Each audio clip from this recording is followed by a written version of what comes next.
पूछा, तुम्हें क्या चाहिए, तुम्हें क्या चाहिए? वह नेवला मनुष्य भाषा में बोल पड़ा। ये ऐसी कथा, महाभारत की कथा है ये। मनुष्य भाषा में बोल पड़ा और बोला, मैं यहाँ कुछ देखने आया था। क्या देखने आए थे? मैं ये देखने आया था, यहाँ जो यज्ञ हुआ है, जिसमें हजारों हजारों लोगों ने भोजन किया है, ये यज्ञ कैसा यज्ञ है, मैं ये देखने आया था। तो क्या देखा तुमने? हमारा यज्ञ सफल हुआ नहीं हुआ, क्या देखा तुमने? नेवले ने कहा, नहीं, पहले एक बार जो यज्ञ हुआ था, वो जो यज्ञ मैंने देखा था, वैसा यज्ञ ये नहीं है। धर्मराज होके बोले, नेवले ये तो बताओ, तुमने कैसा यज्ञ देखा और क्या हुआ? तुमने कैसा यज्ञ देखा जिसकी तुम प्रशंसा कर रहे हो, और हमारा इतना बड़ा यज्ञ और तुमने इसके बारे में कुछ भी नहीं कहा, क्या देखा? तो उन्होंने बताया, नेवले ने बताया, एक बार मैं ऐसे ही अन्न की तलाश में था। मैंने देखा कि एक आदमी, गरीब आदमी, वो पेड़ के नीचे बैठा हुआ है। मैंने सोचा हो सकता है कोई टुकड़ा डाल दे, या इसकी रोटी में से, इसके भोजन में से कुछ चूरा होकर के गिर पड़े और मुझे खाने को मिल जाए। मैं ये देखने के लिए रुक गया। मैं रुक गया, मैं देखता रहा।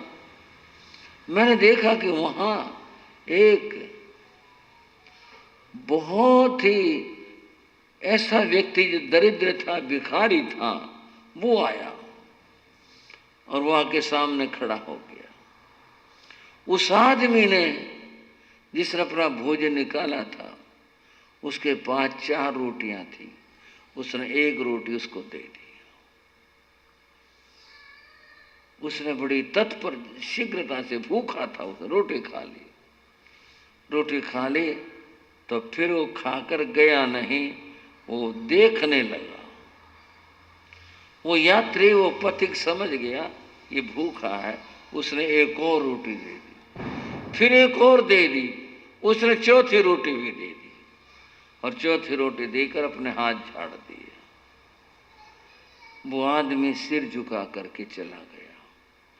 मैं देख रहा था, वो पथिक भी चला गया। जब वो चला गया तो मैंने वहाँ कुछ तलाशा, कुछ यहाँ मिल जाए, कुछ था नहीं। कुछ चूरा सा वहाँ जरूर गिरा था, और तो कुछ नहीं। मुझे प्रसन्नता हुई, मैं उसमें लेट गया। जहाँ जहाँ पर वो अन्न के कण मेरे शरीर को लगे, देखो मैं सोने का हो गया। अब मैं आधा सोने का हुआ, आधा भी बाकी है। मैं यहाँ आया था कि बहुत बड़ा यज्ञ हुआ है, शायद मेरा बाकी शरीर भी सोने का हो जाए, इसलिए मैं यहाँ ढूंढ रहा हूँ, लेट रहा हूँ, इस तरह कर रहा हूँ, लेकिन मेरा शरीर सोने का नहीं हुआ। धर्मराज ने हाथ जोड़ दिए, बोले, हमने इतना बड़ा यज्ञ किया, लेकिन जो ये यज्ञ इसने बताया, ये सेवा यज्ञ है। उस भूखे की, उस आदमी ने जो सेवा की, वो सबसे बड़ा पुण्य है। इन केवल भरपेट जो लोग, जिनका पेट भरा हुआ है, इनको खिला देना, कुछ और तरह ना सोचना और कष्ट भी ना मानना, एक सामाजिकता है। थोड़ा सा अजीब सा लगा होगा, केवल सामाजिकता है। जिसका पेट भरा हुआ है, संपन्न है, सब तरह से ठीक है, उनको खिलाना एक सामाजिकता है। इस बात को कहकर मैं किसी बात का निषेध नहीं कर रहा। कभी आप ये सोचे तो बंद कर दिया जाए क्या? ये तो पूरी समाज में प्रचलन है, कोई यहाँ की बात नहीं, किसी एक जगह की बात नहीं। ये केवल सामाजिकता है। दान वह है, देना वह है, खिलाना वह है जो भूखा है और जिसको जरूरत है। भूखे को और जरूरतमंद को तो दिया ही नहीं जाता, वहाँ तक तो हाथ पहुँचते ही नहीं है। केवल सामाजिकता का निर्वाह सब जगह होता है और सब निभाते हैं।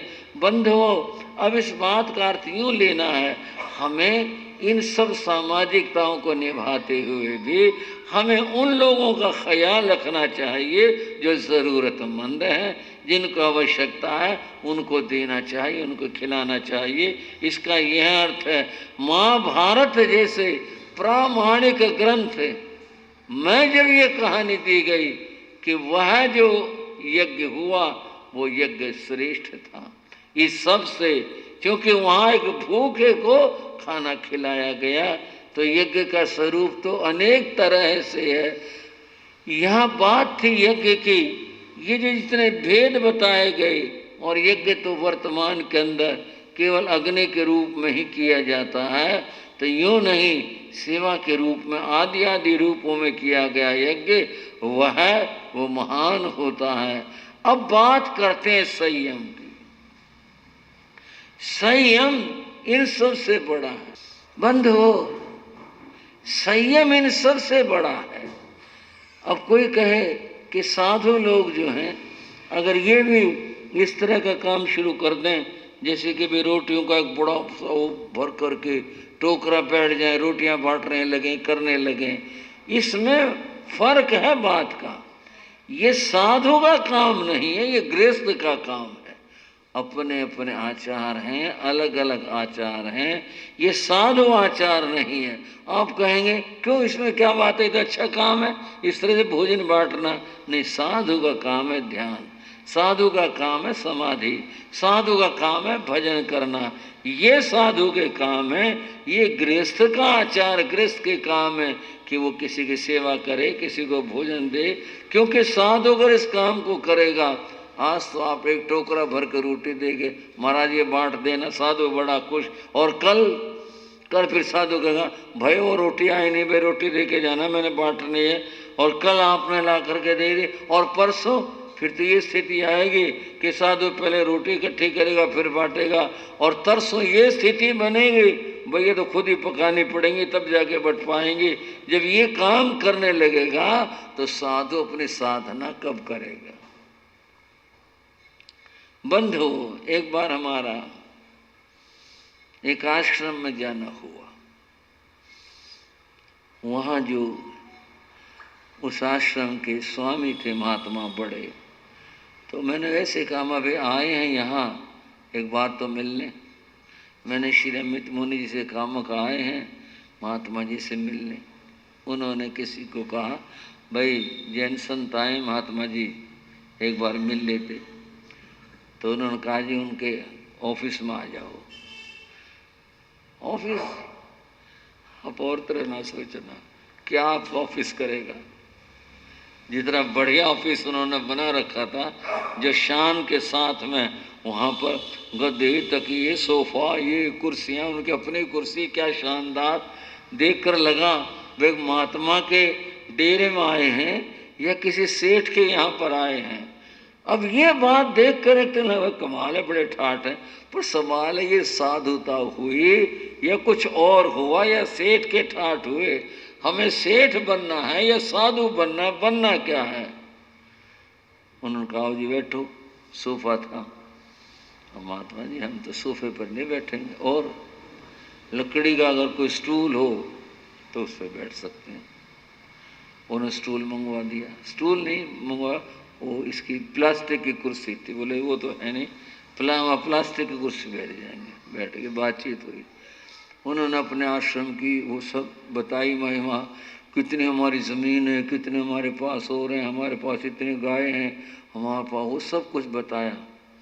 सुन लिया, खैर कोई बात नहीं, ठीक है, अपने अपनी प्रणाली है।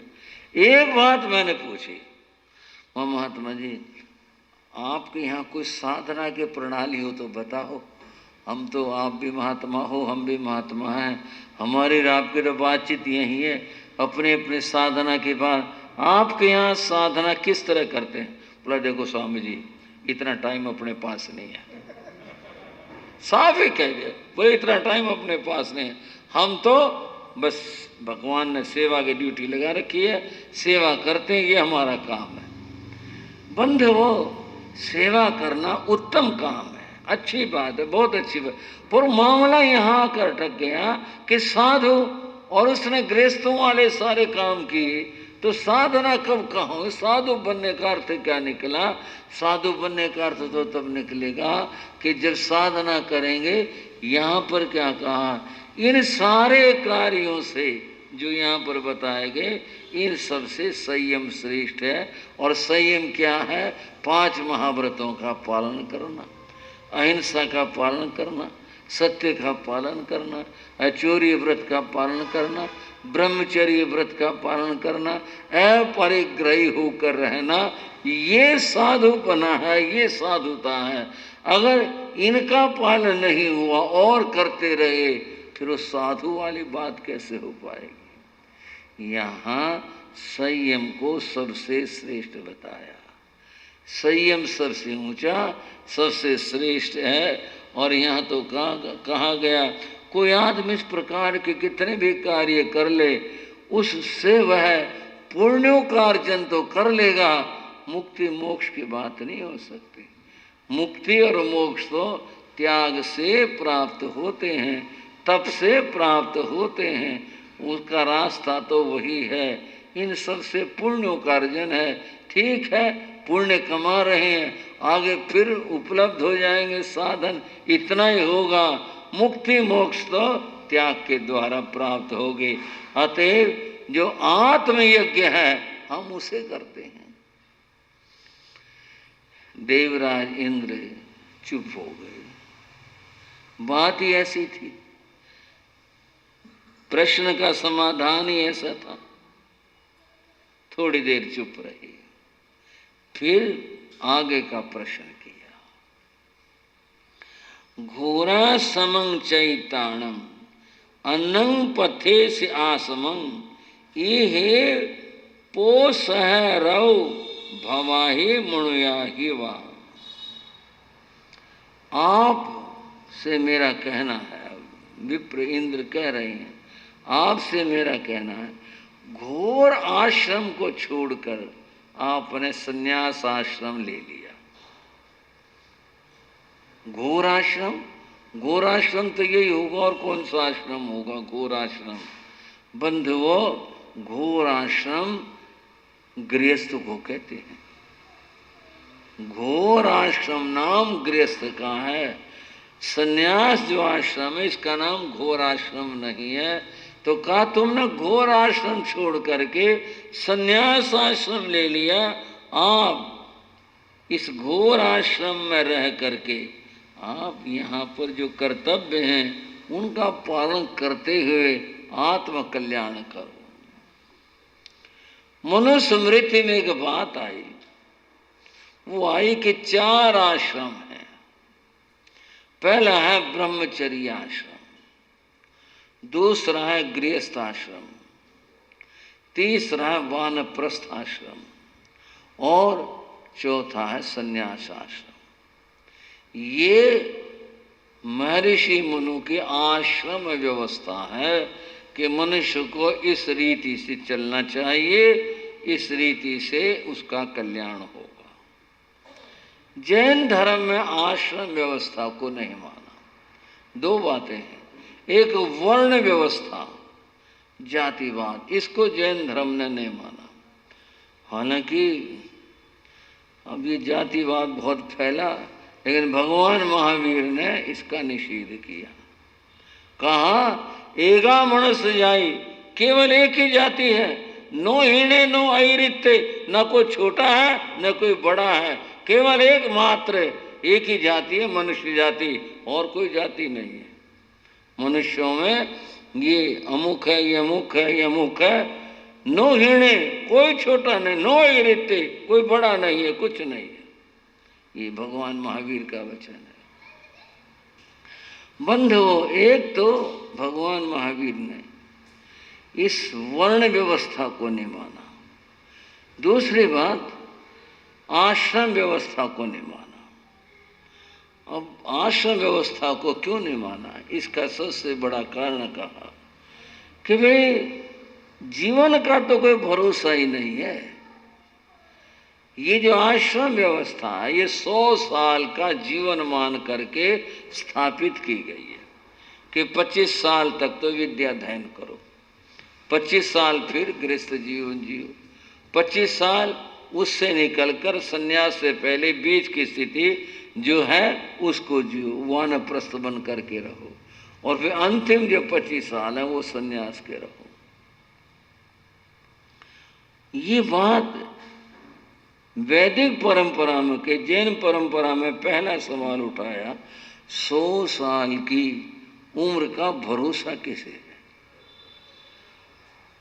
नेमी और राजिल संवाद बहुत बहुत मार्मिक है। जब भगवान नेमिनाथ गृहस्थ में थे और विवाह के लिए गए थे, उस समय उन्होंने पशुओं को बंधे हुए देखा, उन्हें मुक्त करवाया और कहा कि मुझे ऐसा विवाह नहीं करना, और वो छोड़ करके चले। जब वो जाने लगे तो कुछ थोड़ी कल्पना है, राजमती ने उनका रास्ता रोक लिया। उसने सवाल किया, प्रभु ने मी बता जाना, प्रभु ने मी बता जाना, काहे तुम रूठ चले, कोई दोष जता जाना, काहे तुम रूठ चले, कोई दोष जता जा। मेरी गलती तो बताओ कि मेरी ये गलती है, और जो हुआ वो आप समझेंगे, उसकी व्यवस्था जो है वो राज्य की है, राज्य की व्यवस्था से ठीक होगा। मेरा दोष क्या है जो आप मुझे छोड़ चले?